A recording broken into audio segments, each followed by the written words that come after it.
Yeah. All right, we're going to get started. I'm sure other people will be trickling in.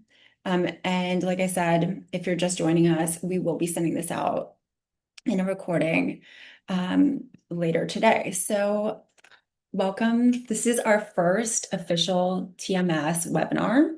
So excited. If we don't know each other, I'm Persephone. I'm the CEO of the Media Socialites. We are a 360 marketing agency specializing in a luxury audience. So my goal today is to really give you the blueprint that we will be able to, and you will be able to take away really tangible nuggets and actually apply it to your business. I think so many of us have attended webinars where like, now what do I do? This is very actionable. I think that's really important because your time is valuable. I wanted to start off by saying overwhelmingly, thank you for being here.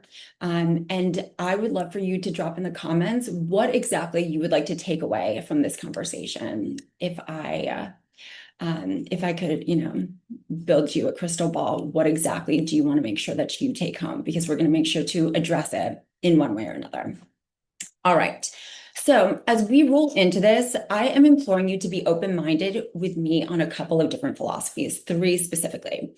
So there's lots of narratives going on social and digital, but the number one is that AI can only make you obsolete unless you are stagnant. Okay? Think about that again. AI can only make you obsolete and take away your job unless you are stagnant and growing. The second philosophy that I'm asking you to be open to is that social media is not the only strategy you need to be deploying. We do a lot of social here at the Media Socialites, but that is not the only thing that we do. It is a piece of it, and we'll talk way more extensively about it. The third is just because you aren't on some of these channels personally does not make them unimportant. You are likely not your ideal client, so you need outside tools to help guide you, and that's exactly what we're going to be providing you today. So are we all on the same page? Can we all agree? Open-mindedness and just being open to new ideas and thoughts and perspectives. Now, my goal is obviously for us to walk through all of these game-changing pillars today, so that you will actually have tangible nuggets, as I said, that you can actually apply and do something with. So this will probably require deeper conversations internally, and that's exactly what I want you to be able to do. Most importantly, outside of that, and actually deploying these strategies, is I want you to be thinking critically about what exactly you're wasting time on. And we're going to be talking deeply about where you might be wasting some time. All right, so how many of you have heard about generative AI?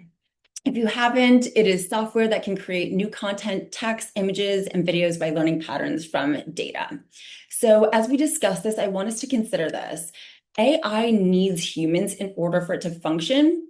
It is non-end-all be-all. It must be polished by humans for it to work effectively. So, and please forgive me as I'm losing my voice, of course, on the day of a webinar. So, furthermore, I am of the belief that just as we've innovated with technology, so I was thinking about this because there's so much like fear mongering happening on TikTok and on Instagram and frankly everywhere, that we've been innovating so much over the past several years. Could you imagine 10 years ago the idea of taxis not being the most important, mode of transportation, and that we would be getting in strangers' cars? Like, that happened and it created new jobs and new innovation, and we kept rolling. And that's exactly what I anticipate happening here. We will develop new jobs. We will develop new roles that have never existed before. So again, we have to be open to change. All right.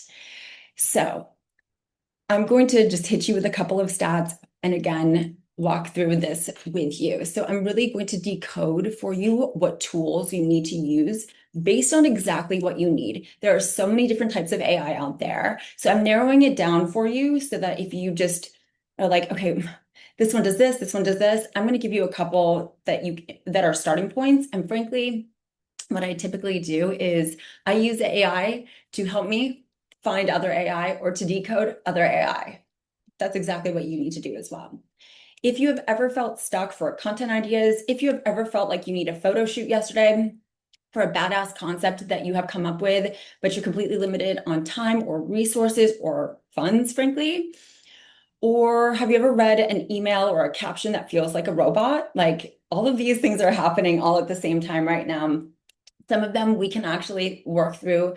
The latter, the email or the caption that feels like a robot, like I think we can all sniff this out from a mile away, and Gen Z particularly can sniff this out from a mile away. So we need people to help guide the AI, guide the tool, just like we use Slack and Canva and all of these other tools that we've fully integrated into our processes.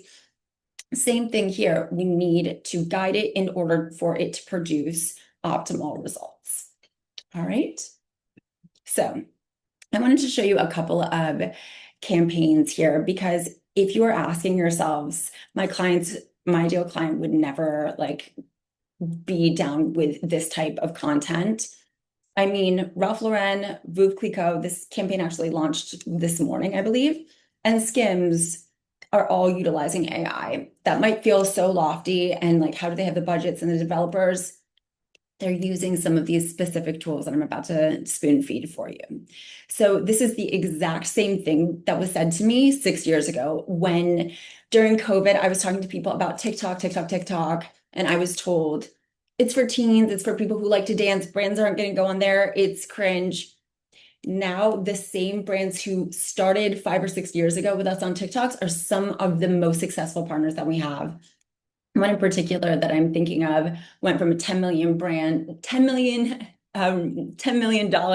revenue brand to a $50 million revenue brand in that period of time, largely because of the things that we were doing, the level of emphasis that we put on these areas of white space. So again, there's lots of areas of white space. How do we exactly use that, right? So we are now in a place where brands are coming to us looking to catch up, and you do not want to find yourself in that place, because again, things are going so fast. Think about this is how you can actually save time, make yourself more resourceful, focus on the things that you actually enjoy doing. This is the way that you're actually going to be accomplishing that. And then of course, producing better, more efficient, more effective results across the board. So I want you to take a moment to screenshot this, because this is basically our code and frankly, the different types of AI that we use currently that I think, and then there's several others, right? And they're constantly innovating every single day, but these are the staples. So ChatGPT, if you aren't talking to your ChatGPT, frankly, if you aren't naming your ChatGPT, it's a missed opportunity. We use it all the time for content ideas. We will talk to it all the time on how to just like think about a problem and decode it, frankly. It's great for answering basic questions or analyzing data. This has been such a helpful tool because frankly, and I know I have some of my my performance marketing team on this call, they're speaking a different language. How can we actually translate it so that it's meaningful and actionable to our partners and to our clients, and we're not speaking in tongues, essentially.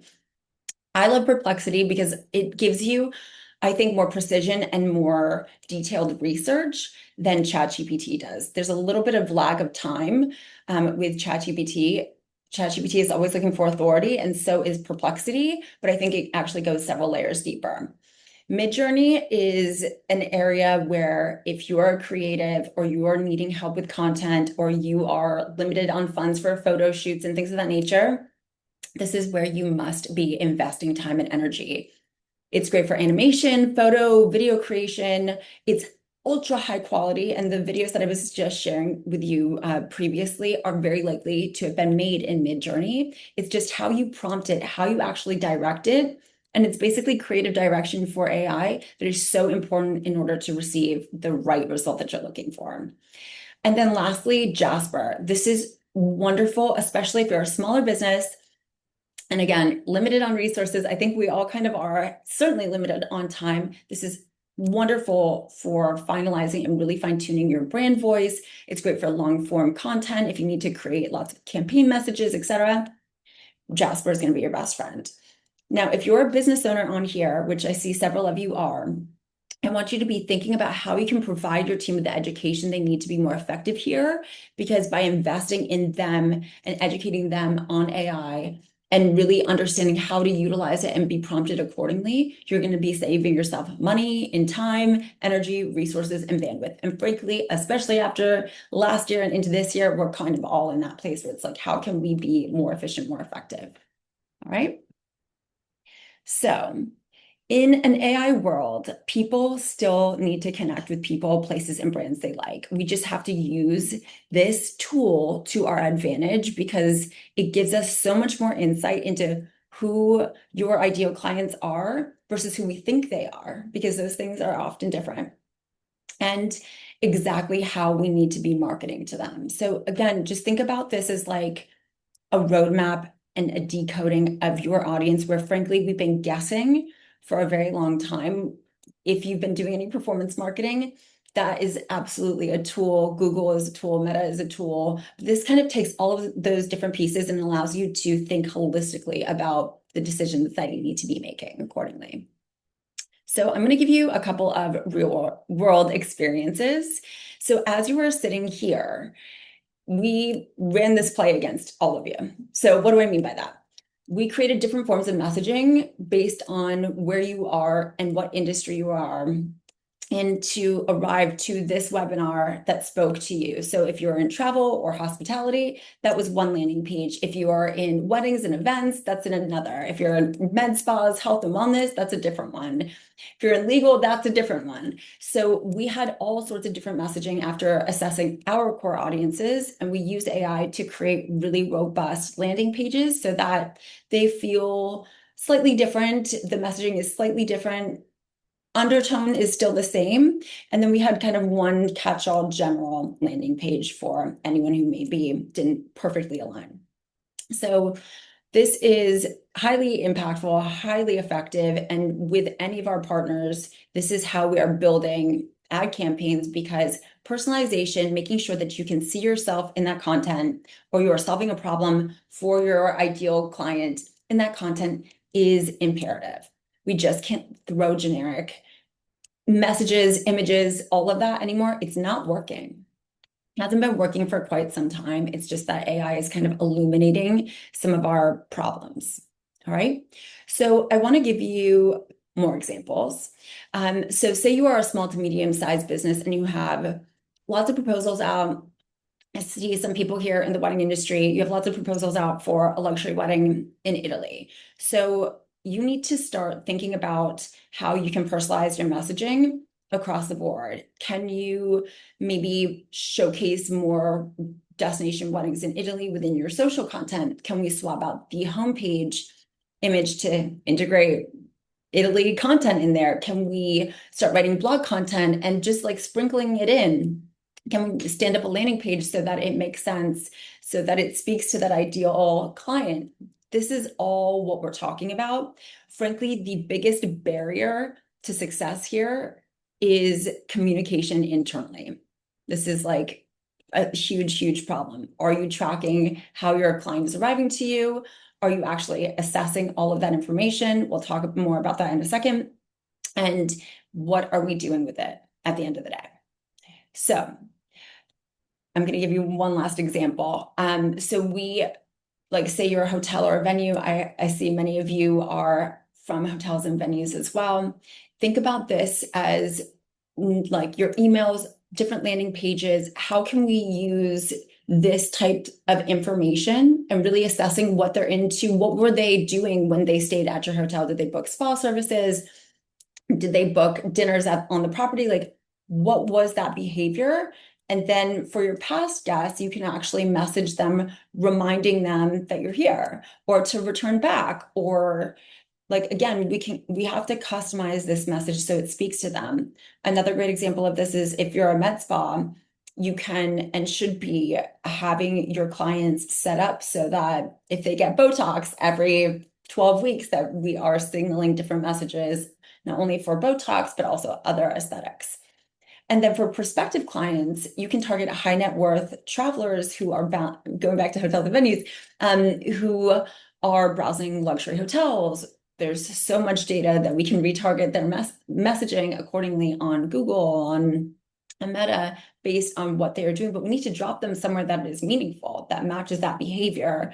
This allows us to actually create and stand up landing pages and places of content on your website that will actually allow for that person to see themselves, feel like they are being heard and seen, and do the desired action that you're looking to accomplish. All right. So now I want you to start thinking like a media company. Now, if you're saying like, Persephone, I am a small business, I have one other person, or it's just me. Okay, I understand that.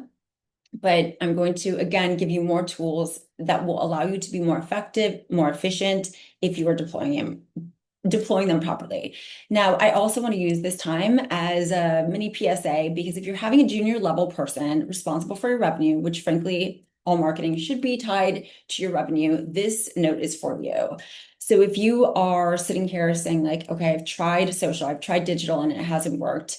I see so many small, medium, and large size businesses essentially a Mr. Potato heading their marketing because they aren't thinking strategically, because they don't have someone who actually has the skill set to make their businesses profitable or their marketing effective. So again, in an era where we have to be acting like a media company, it's just not going to work. Okay, so what exactly do I mean by all of that? And how much is this like, what are we talking about here? You don't actually need millions of dollars to accomplish this. You just need someone or some multiple people thinking for you strategically so that you can be ahead, so that you are thinking and your messaging is nimble. And so that you can actually make sure that what you are doing in every piece of content that you are producing is dynamic and is speaking to that ideal client. Okay, so I'm going to get off my soapbox, I promise, for now. No promises, I might go back up.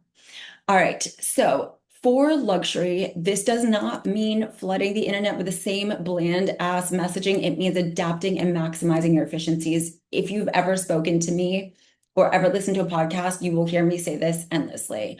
I'm not saying that we need to reinvent the wheel.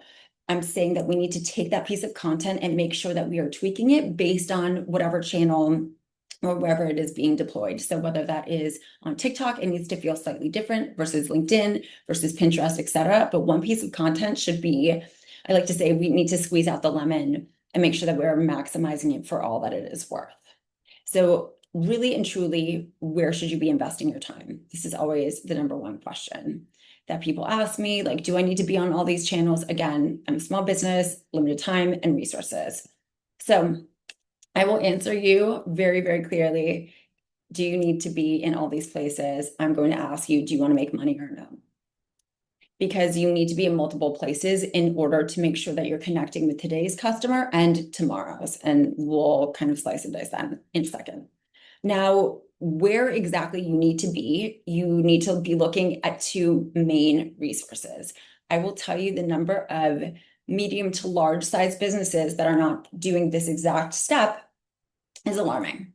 It's super alarming. The first step in all of this is you must be analyzing your Google Analytics. If you do not have this set up, please email me immediately and we will get you set up immediately. If you are spending $1 on social media, on an ad, any dollar, you will not know if it's actually working for you unless this is set up. So it's amazing to me that we are spending all of this money and we have no way of tracking that. Like in this day and age, we're literally wasting time and resources. This is the number one step to your guide on where to invest your time.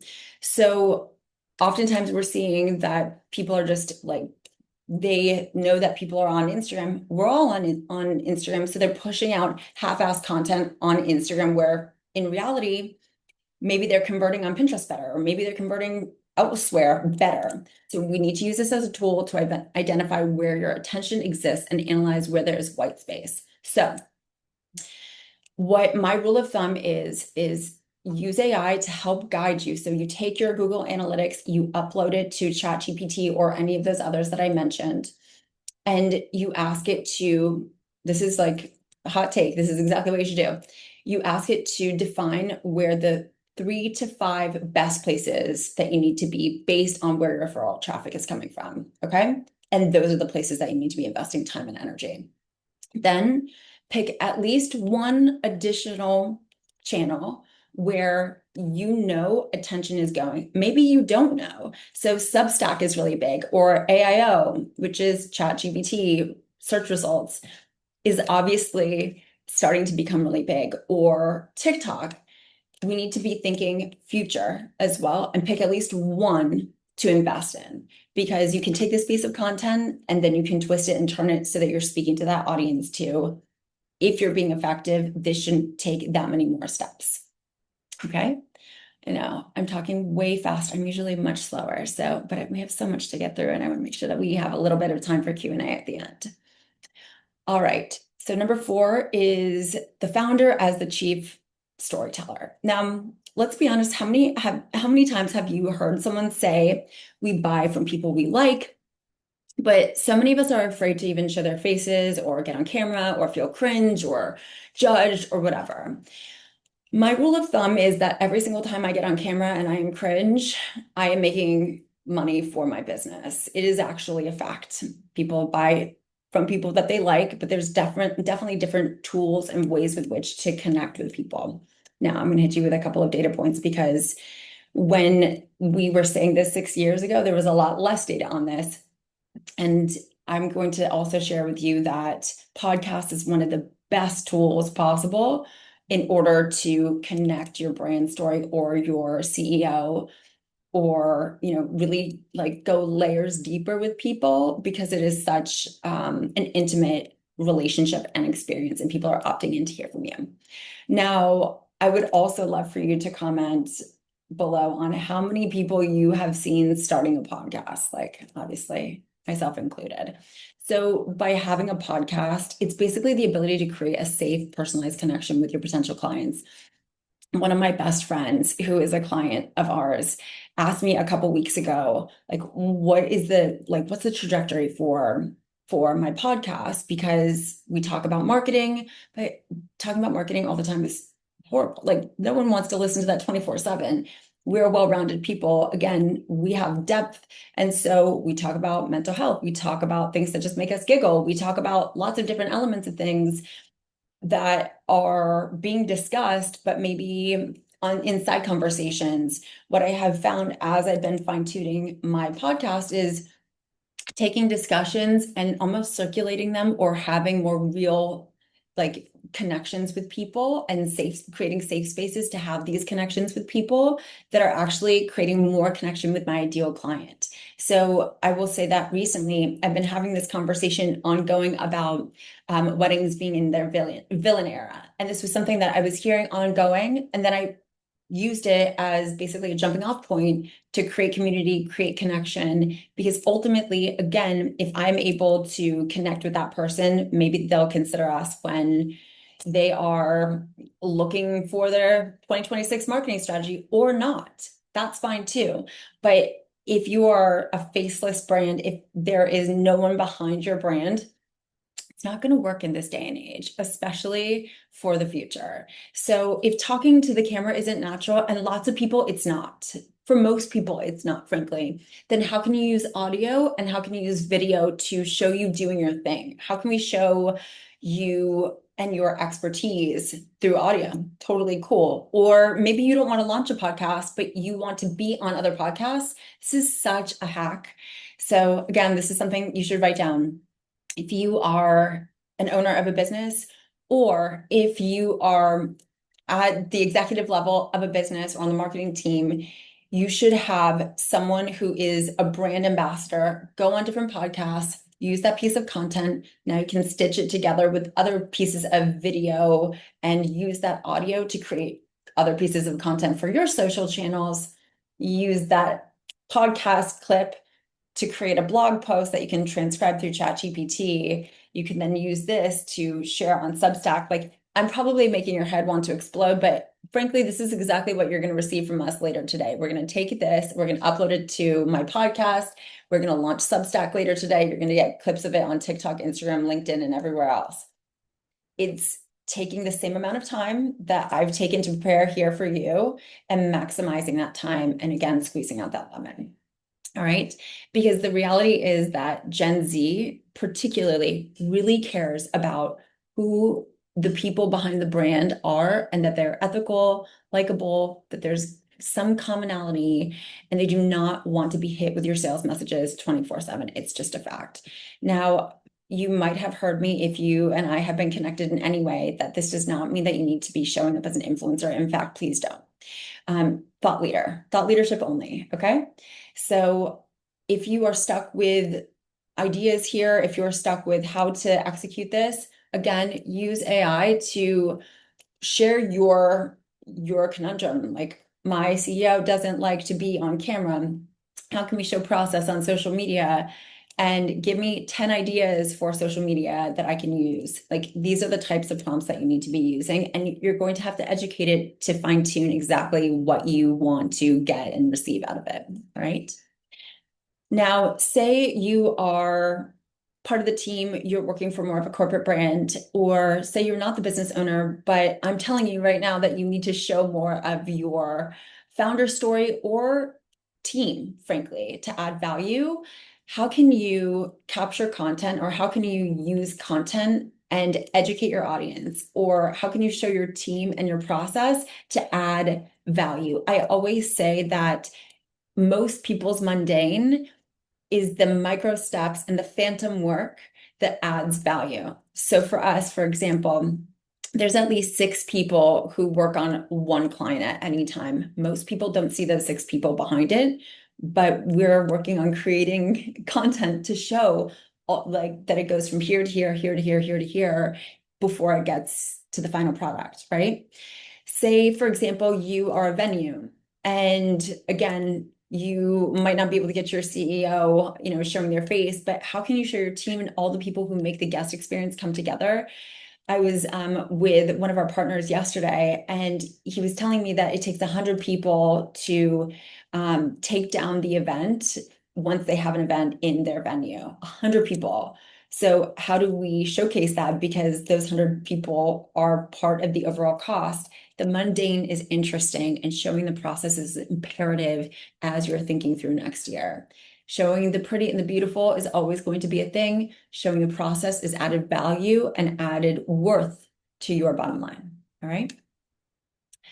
So ultimately, when I'm talking about connecting with founders, or teams, etc., I'm asking you to show how the sausage is being made so that you are creating connection, building community. This is the most important __ thing that I want you to be doing on any channel.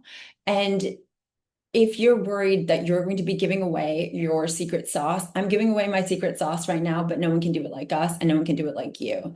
So I think that mentality of sharing too much, like, people are going to come to you because you are different and special and all of those things, but no one will know that if you're not sharing that. Right. So we are more than halfway through, and I want to just get a vibe check from all of you. So if you wouldn't mind sharing down below, what is connecting with you so far? And I'm going to keep going, but I want to see, because we're going to come back to it in a bit. All right. So if you are not familiar with TMS, you will now know that what we really, really, really value outside of making beautiful things for our partners is looking at data. Like, data is the driver of my business and for our partners and how we're structuring campaigns. So when it comes to what are we measuring, is it follower growth? Is it this, that? Like, I'm going to give you a little bit of a reframe. How many of you have posted something that got 1 like and you want to hide, you want to archive it, you want to take it down? This is not uncommon, but what if that one post was perfectly connecting with your ideal client and generated you $50,000 worth of new business because they saw that content, they connected with you, they might not have even liked it, but they clicked on your website. This is happening more often than not. And so follower growth and reach are vanity metrics. And granted, I love vanity. We all do. We all love beautiful things. However, when we're making business decisions, the level of importance is exponentially less than data. Okay. So when it comes to what are we measuring, as effective campaigns, as effective spend on marketing, these are the things that I want you to be looking at. Social is great and it's necessary, but the goal is building connection. It is not going viral. I do not want you to focus on that.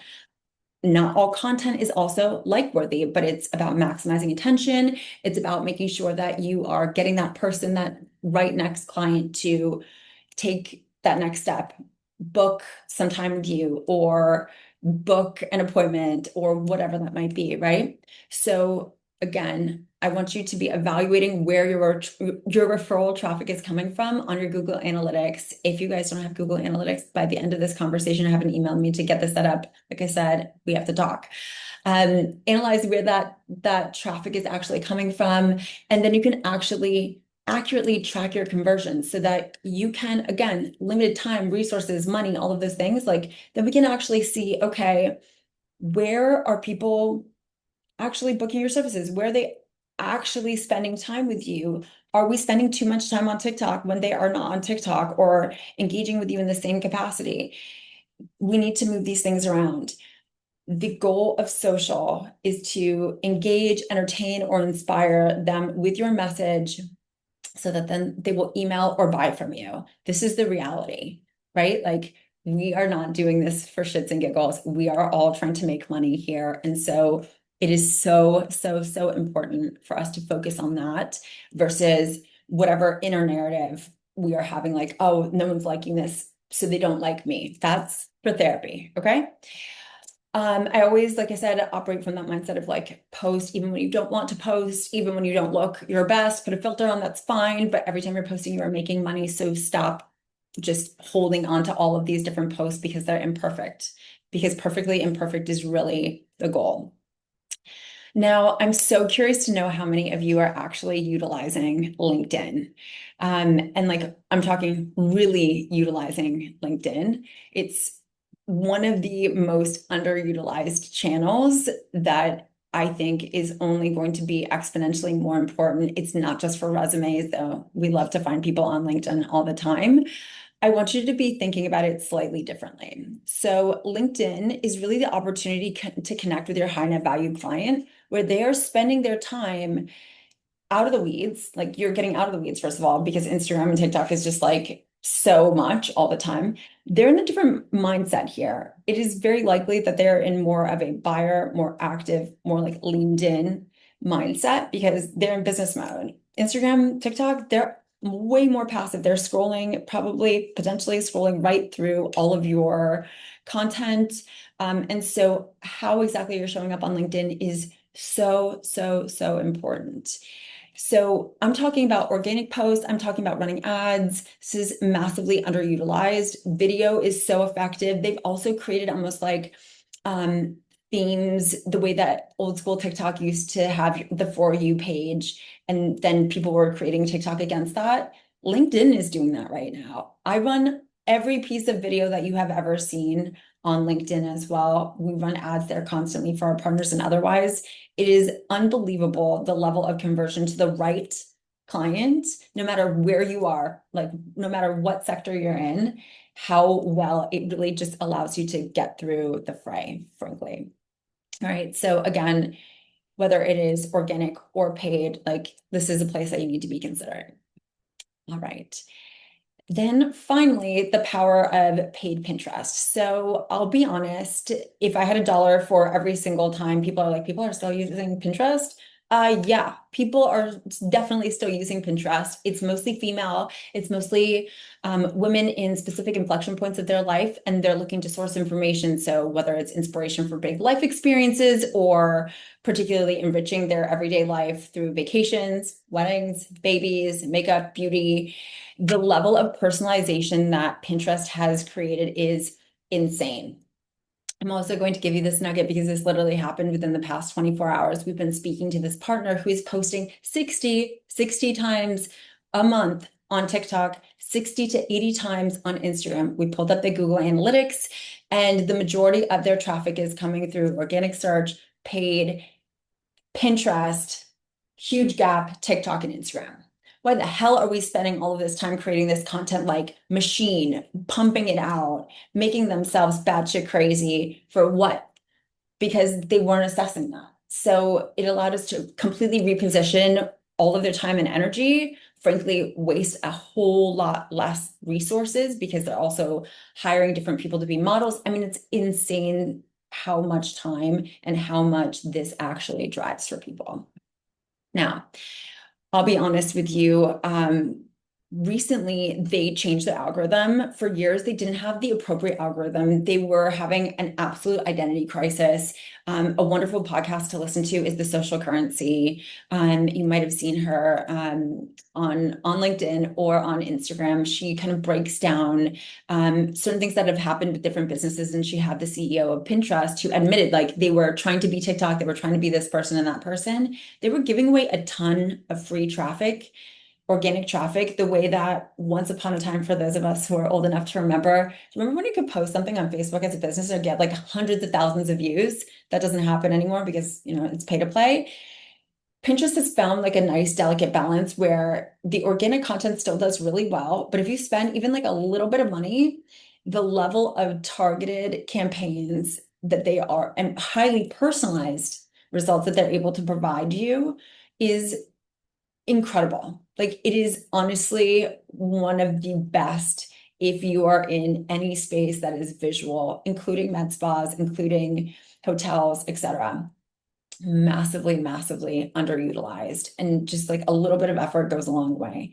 The last thing I want to leave you with here is that Pinterest has always been visual SEO, and we look at it as compounding interest. So oftentimes the way that we've shared a piece of content from frankly 6 years ago when I started my business can often be the pin that is still generating traffic for our clients, because unlike all the other social channels where it's like you're on a hamster wheel and you're trying to catch up all the time and post as much as possible, this actually allows you to continue to get dividends on the investment that you made and the time and energy that you spent years ago on Pinterest. So hot take there. All right. Before I completely lose my voice, I really appreciate all of the time, and hopefully you have been able to take all of these things away. Don't leave yet because I still have some things to go over with all of you. This is what we digested in the past 40 minutes to get today, rather. And what I want to leave you with is this: trying this once is not it. Not having a strategy is not it. We cannot be passive in 2026 as many businesses are floundering and trying to figure out like what is going on and why are their leads down and why are they having a weird year. It's because they're floundering and being resistant to change, where we have to take some of these nuggets and actually apply them and lean into the wave versus trying to repel, because this is just where things are going. It's already here. So again, I want to thank you, and please feel free to follow me on my personal account, Persephone Says, or email me any questions that maybe we didn't go over. Wait, because I have a special offer for you, and I'm going to open it up for some Q&A as well. And then lastly, if you aren't listening to the podcast already, Persephone Says, it's fun. We get deep, we go all over the place. It's a blast. And so lastly, I wanted to say thank you by offering you a free marketing audit on your website, all your social and digital, that my team will do for you. So you can scan this QR code if you would like, and also scan the one on the right if you want to listen on Spotify. So I will open it up to questions. Again, thank you so much for being here. It means everything to us. My team has worked their tails off. So I would love for you guys to just drop some questions down below. Yes, Eddie, my husband, he's our chief data officer. He said, in the most uncertain times, it becomes more valuable than ever to put your foot on the gas and not to take it off. It's completely true. Thank you all so much. Any questions? You guys, you don't have to be shy. You can even. Do you want us to talk or okay? I'll talk for Is sure. that okay? Okay. Unmute. I just There I had a quick question. You were mentioning the podcast, and do you think Are those more for like your brand where, obviously you're reaching other businesses? So are podcasts more like B2B or like B2C? Because I'm an event planner. Well, I'm not an event planner, excuse me. I'm a destination wedding planner. Mhm. Yeah. And so like starting a podcast, would that actually reach my audience or is that more B2B? What a wonderful question. So it's kind of both. It just kind of depends on what you want to talk about. And frankly, it can be both. So I'm actually producing a podcast for a partner of ours that hasn't yet come out. They're a wedding planner as well. And some of the content is very much B2B, some of the content is very much B2C. And I actually think because there's so much misinformation, honestly, within every industry, but particularly weddings and events, this is allowing a platform, a safe platform where he's able to give his vantage point and his expertise that will hopefully disarm a lot of couples, that will hopefully also carry down through Reddit and TikTok, etc. So the answer is it's whatever the hell you want it to be and whatever feels comfortable for you. I hope that's helpful. I saw. Yes, thank you. Awesome. So Claire asked, which AI tools can take raw video assets and create interesting highlight reels, short content pieces? Midjourney is an amazing tool. I still think that when it comes to editing content, like in general, CapCut uses AI. So I would highly encourage you to look at that as well. It's an excellent tool. It's all AI driven.